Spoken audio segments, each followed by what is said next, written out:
You're listening to the audio version of the popular videocast Cocktails with Cav, found only on X. Follow us here on Spotify and on the X platform at Cav Literature.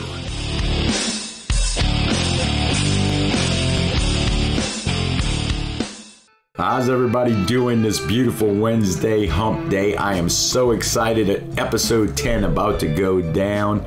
And if you're watching this, it means you survived the Christmas holidays along with me. And I hope your holidays and Christmas were joyous. I had a great time. A lot of friends, family, food, gifts. And in fact, I was so good. I got 3 lumps of coal this year. So I must have been extra good. I'm thinking. I'm not real sure. But anyway, I really do hope you had a joyous holiday. And I am looking forward to relaxing, obviously, coming into the end of 2023. Ladies and gentlemen in the audience, you've been so good to us. We so appreciate you. And we're looking forward to the new year, 2024. We got a great lineup of guests coming. And we're even going to do a little something different. At times, we're going to go live remotely, hopefully at some events. Like author book signings, etc. And hopefully you'll get to meet even more indie authors, entertainers, and artists. So look forward to that coming in 2024. And I'm definitely ready to relax with this, the last show of 2023. I have my cocktail, a beautiful festive vodka and orange juice. Ooh. It's a little too much screw and not enough driver. Mixed it a little strong. But anyway, please, let's do a little quick housekeeping. Please follow, like, repost the shows. We love your support and getting the show out there, and growing the audience. You've been phenomenal so far, so please keep it up. Follow, like, hit the notification bell so you never miss a show. If you want to support the show, all show long, of course, we'll have the QR code up in the corner here. It'll take you straight to buymeacoffee.com.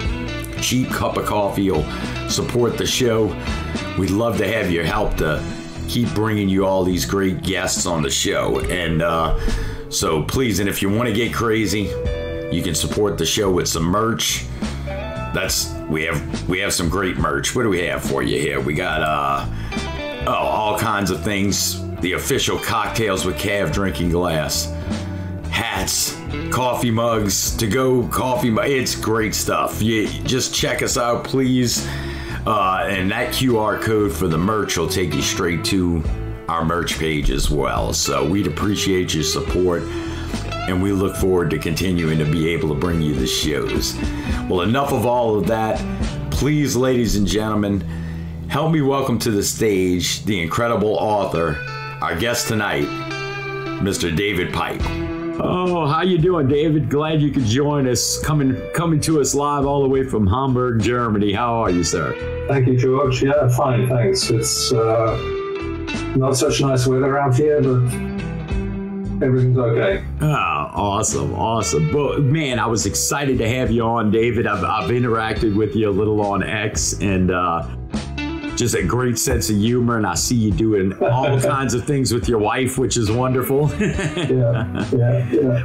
But I really wanted to have you on. I was really intrigued by your work that you have out, and but also on the personal side, I know you do a lot of things. Why don't you tell us a little bit about how you ended up in Hamburg and what you're into right now, so the viewers and potential readers can get to know you some.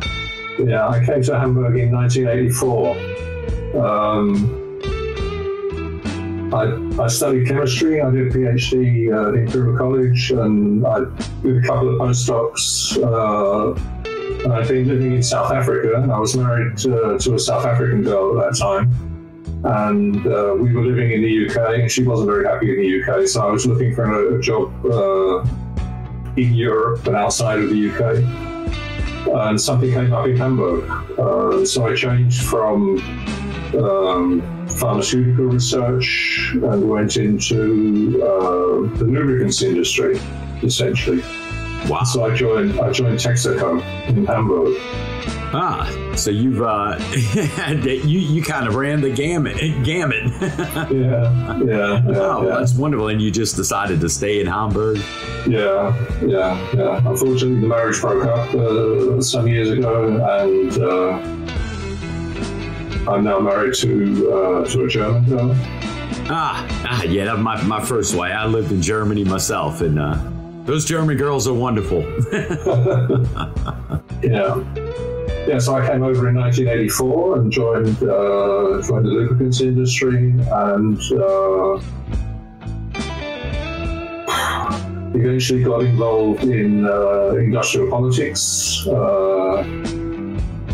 I was a member of an international trade organization, and eventually became president of this trade organization around 2008, when something serious happened. I had a stroke, and then I'd always wanted to write, and so I think that was a sort of big signal for me, to do what you want to do and not really what you think you need to do. And I'd always wanted to write, and so I had to find my way into the writing business. It does give you a moment of pause and reflect, doesn't it? Yeah. These are things that make you change direction.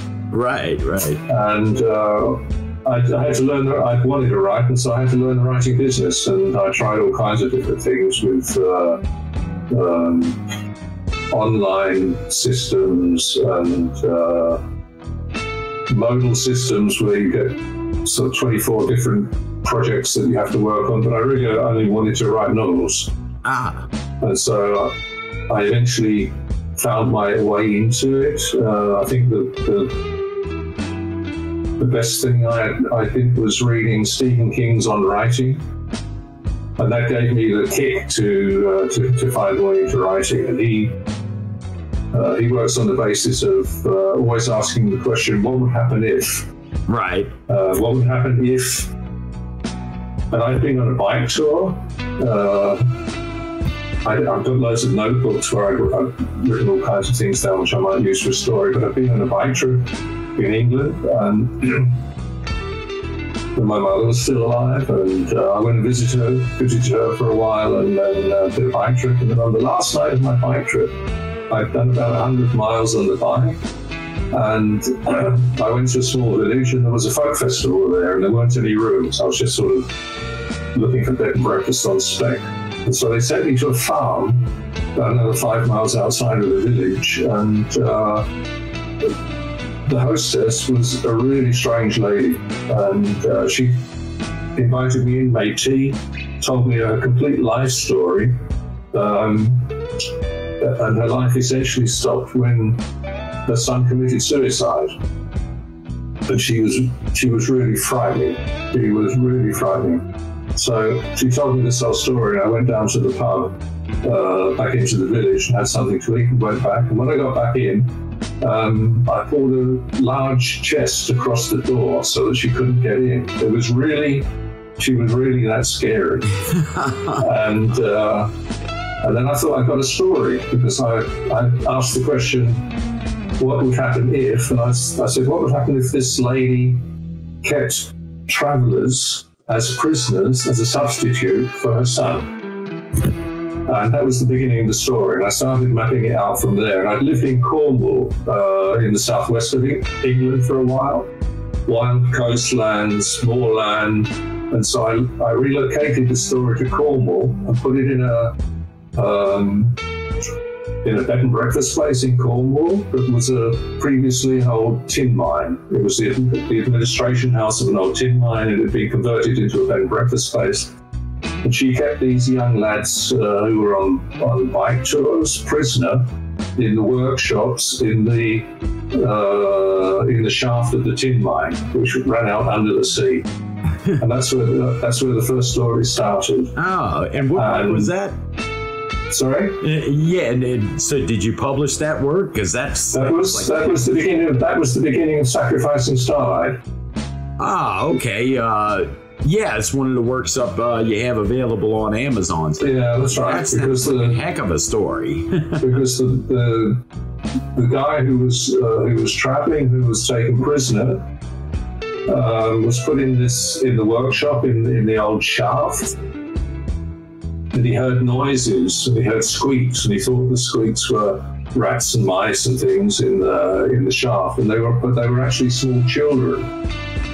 Wow. These children were being kept prisoner, not by the lady of the house, but her husband was working for a pedophile organisation, and he was keeping the children there.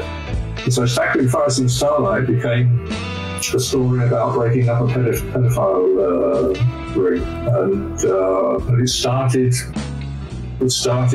close to my home, where I met this strange lady, and then I just transported it to somewhere which was much more atmospheric, because Cornwall is a very wild landscape, and there are lots of these old mine shafts out on the moors where people can disappear.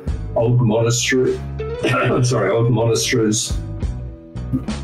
where you could keep children prisoner and stuff like that. Wow. And so it became a criminal adventure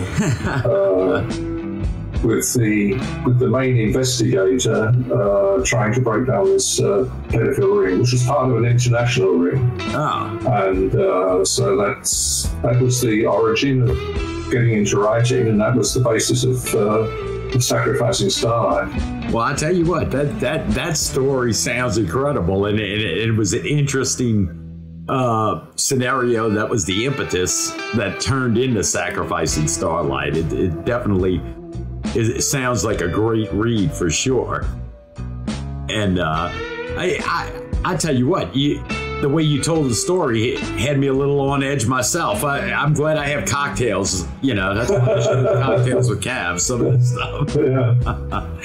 But that's incredible. Well, I tell you, you're a really interesting guy from what I see on X and have interacted with you. You have a lot of great hobbies, and you do a lot of sponsorship work too, I believe, out of international sponsorship work. Yeah, we've been going to Sri Lanka on holiday for a long time, and we go there for Ayurveda treatments. This classical Indian healing processes, and my wife was mainly interested, but we've been going there for 20, 25 years or so. And we go to an Ayurvedic clinic, and we always went over Christmas. And one year, we decided instead of going to Sri Lanka, we'd go to Australia. So we went to Western Australia, we went to Perth. We've been to Australia a couple of times, but we hadn't been to Western Australia. And that was the year of the tsunami. That was the year that the whole of the southern coast of Sri Lanka was completely washed away with the tsunami. And we were in Perth, or just down the coast from Perth, when it happened. And there was a large, unusually large swell for the Australian west coast. And we kept on getting messages from people asking if we were okay, because most people knew that we usually went to Sri Lanka. And that was when the tsunami completely washed away the south coast of Sri Lanka. Wow. When we eventually went back, we went back to the clinic, and there were lots of families who'd lost everything. And the doctor, the Ayurveda doctor who was treating us, who's a close friend of ours now, he set up a charity to support the children. Now, education is free in Sri Lanka, but the children need sports equipment and books and shoes and stuff like that. And he set up a charity to support the children. And we started by taking over one child, and we financed all of the extracurricular things that he needed for school. He was 5 at the time, and he's 19 now. He's just finished his examinations, and he's got grade A in all of the subjects he took in examinations. Wow! So you started with one child, and and now we have 7. Is that him there? Good-looking young man.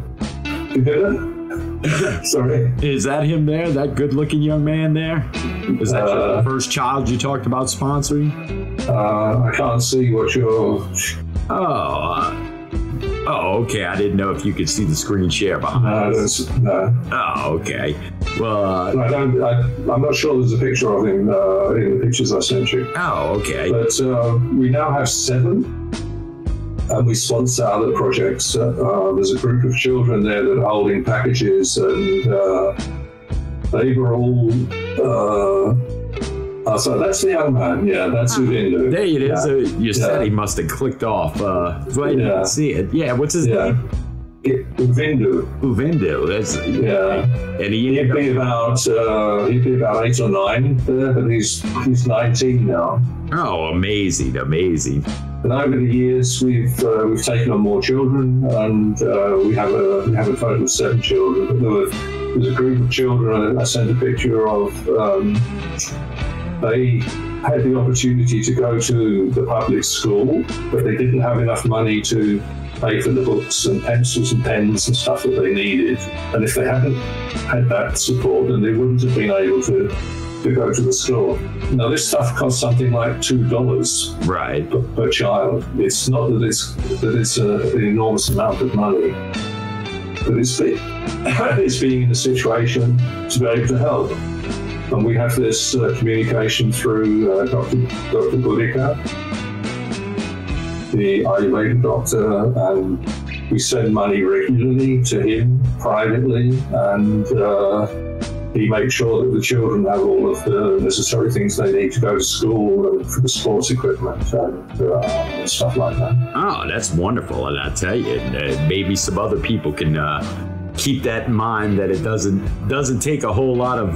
It's not a lot of money, no. It's very important for them. Yeah, and it means a lot. I tell you, it's that's incredible, and not something I guess people think about every day.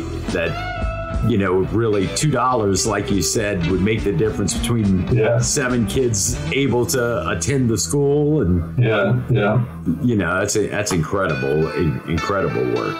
And I tell you, you cook too, I believe you said. It's that's like probably that's the big hobby of good food, yeah.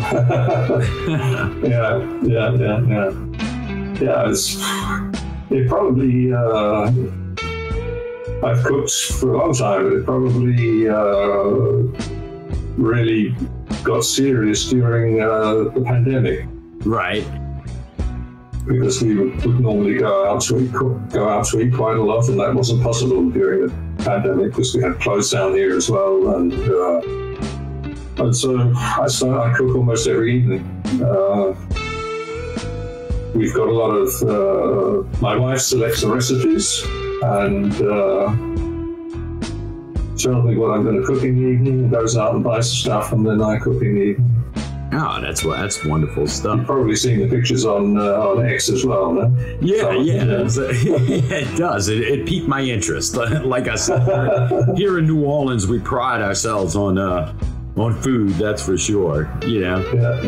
But well, God, thanks for telling us a lot about Sacrificing Starlight and the background of that incredible thriller story. And I knew your other work up on Amazon, I'd really like to talk about, because it just seems like such a touching story, is your work Henry's Tale. And God, by all means, please tell us a little bit about Henry's Tale. Well, after I had a stroke, I was a week in hospital, and when I came out of hospital, I was pretty nervous about going back out on the street. The first thing I did was I did one of these pilgrimages. I went down to France and walked across most of northern Spain, about 550 kilometers across northern Spain, from the French-Spanish border to Santiago de Compostela. It's a very famous pilgrimage. In English, it's called St. James Way. And then when I came back from that, my wife was working in Düsseldorf, so I was alone here. And she suggested we get a dog, and so we got a little puppy, and that was Henry. And there he is, little Henry there. That's a picture of Henry as a pup. and I had to go out with him, and that was the motivation for getting me out of the house and getting me out of the flat and getting me back onto the street and meeting people, because I had to meet dog trainers and vets and stuff like that. And he was the motivation for getting me back on my feet after the stroke. And so he was like a Buddha. He was the Buddha of border terriers. He didn't have anything he didn't have any hunting instinct. He didn't bark. He was a very gentle dog, and he was the motivation for. He was a very amusing dog, and so he was the motivation for writing Henry's tale. So I put him in a place where he could go to dog school, puppy school with his friends, and then he met some friends. An Irish Terrier, a Scottish Terrier, a Yorkshire Terrier, and he was his father, or his papa, Alan, idolized him, but his mama didn't like him at all. She didn't want a dog. And so the Terrier group took over the role of sorting out the relationship between Alan and Jenny, and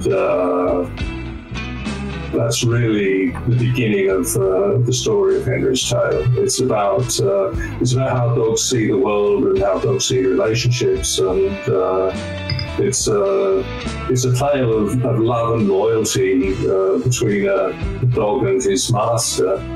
But it's told through the eyes and the voice of the dog. That had to be interesting as a writer, because we always talk about, coming up with the character perspectives and developing the character. I guess that had to be interesting as an author to have to develop everything from the dog's point of view. Yeah, I don't. I'm not a plotter, and I don't do a lot of character. I actually don't do any character building. I'm a sort of seat of the pants writer, following on from Stephen King's method. And so I don't plan anything, I don't plot anything, and I don't do any character building. I just sit down and there's a blank page there, and I put a character on the page, or I put a dog on the page, and then I watch what they do. Then I write down what they do. And they actually write the story.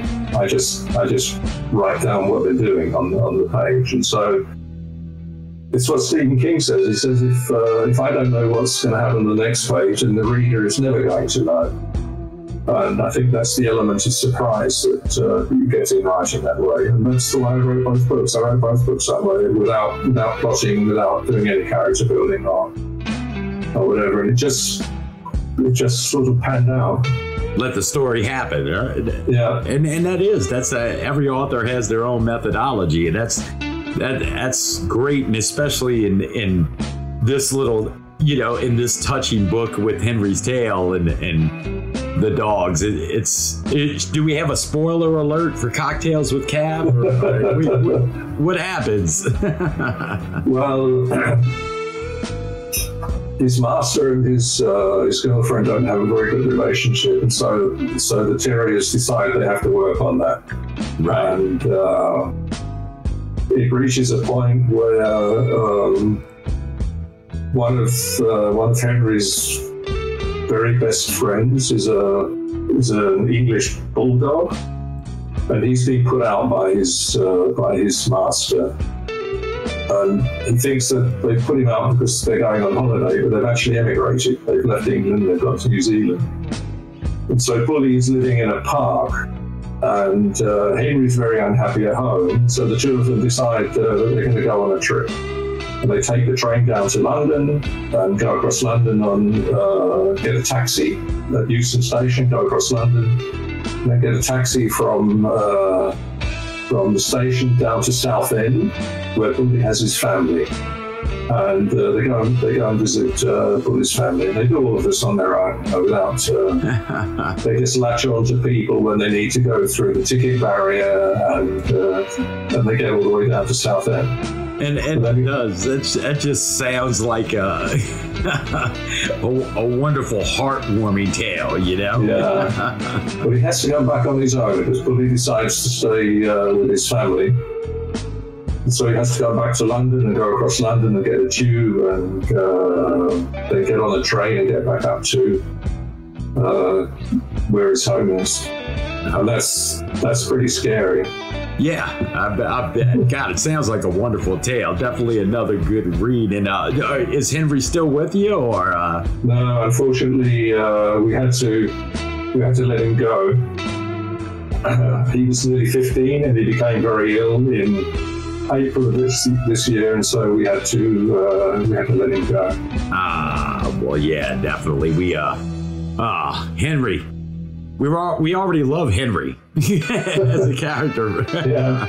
That's very sad. That's a very difficult thing to do. Yeah, absolutely. They're always such members of the family, you know, when they're close. And well, have you had the urge to have another fine friend? Well, we have one. Yeah, we have Blix now. Oh, and I do believe you sent a picture of Blix. I think so. So this, there he is. Is that Blix, the successor to Henry? Yeah. I don't know the picture, George, but Blix is the successor. Yeah. But he's a real terrier. He's quite different. You know, he bites and barks and does everything that a terrier is supposed to do. I gotcha. Well, he's definitely a cute successor to Henry, though. Yeah. Well, that is phenomenal. Well, David, I tell you what, I am just... I'm so glad you were able to come in and let the viewers get to know you, because I know, like I said, from being on X with you and seeing you, you're a fascinating guy and you do a lot of great things. Thanks for the invitation, George. Oh, no, I certainly appreciate it. And please, by all means, I think everybody can get to straight to both those great works with your author's page on Amazon, I believe. Yeah, they're both on Amazon and Barnes & Noble. Okay. Great. And I believe I said you couldn't see it, but right above us at the top of the screen, a picture of both your great works, Henry's Tale and Sacrificing Starlight, both available. And you can go directly to that QR code. It'll take you straight to David's author page on Amazon, and where both works are located. And yeah, and by all means, I tell you, do you have anything else in the works, Dave? I've got a work in progress. Yeah, I've got a serial killer. And he's incarcerated in a high-security psychiatric clinic. But the murders are still taking place, and so we don't quite know how he's doing that at the moment. How do you go from a touching tale like Henry's Tale to serial killers? How does that transition work? Well, Sacrificing Starlight is more like the work in progress. I think Henry's Tale was a sort of deviation. I think the books I read are things like, I like reading the big storytellers like Hemingway and Garcia Marquez, but also Thomas Harris, Hannibal Lecter, that type of thing. Mo Hader, she's written several of these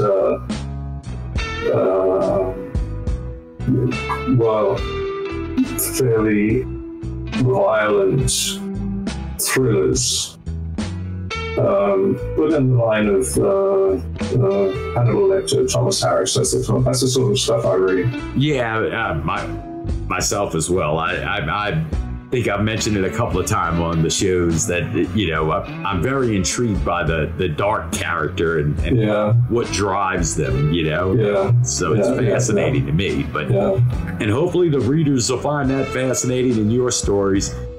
Again, David, I really appreciate you coming on the show, sharing with us and the viewers. And please, everybody, follow David on X. He's a great member of the X community, in the writing community. He's at DFP Writer, right there on the screen for you. And so by all means, please go give him a follow. And definitely, by all means, visit him on Amazon and also Barnes & Nobles, I believe you said. Both your works are Henry's Tale and Sacrificing Starlight by David Pipe. Two wonderful reads I'm sure the viewers won't be disappointed in. But again, David, I really appreciate you coming on, man. Thanks again, George. All right, well, cheers from New Orleans, Hamburg, Germany. David, again, I'll be seeing you around, buddy, and I appreciate you coming on so much. Okay, thanks a lot, George.